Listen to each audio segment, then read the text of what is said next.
सिद्धरामेश्वर यात्रेतील धार्मिक विधींना 8 जानेवारीपासून सुरुवात होईल तर 16 जानेवारीला सांगता होईल। सुमारे 900 वर्षांची परंपरा असलेल्या सिद्धेश्वर यात्रेला यंदा 8 जानेवारीपासून प्रारंभ होणार आहे। प्रथेप्रमाणे मकर संक्रांतीच्या एक दिवस आधी अक्षता सोहळा असतो, परंतु गेल्या वर्षी अधिक मास असल्यानं दिनांक 14 जानेवारीला अक्षता सोहळा रंगला। यंदा मात्र 13 जानेवारीलाच हा सोहळा होणार आहे आणि 16 जानेवारीला सांगता होणार आहे।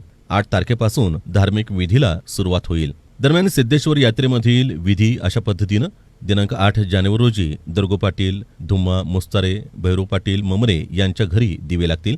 दिनांक 10 जानेवारी रोजी कुंभारवाड्यात पूजा आणि तिथून माठ घरी घेऊन जाण्याची प्रथा आहे। त्यानंतर शेट्टी यांच्या घरी योगदंडाची पूजा करण्यात येईल। दिनांक 11 जानेवारी रोजी कसब्यातील हिरे हब्बू यांच्या वाड्यात रात्री 11 वाजल्यानंतर मानाच्या नंदी ध्वजांना साज चढवण्याचा कार्यक्रम होईल।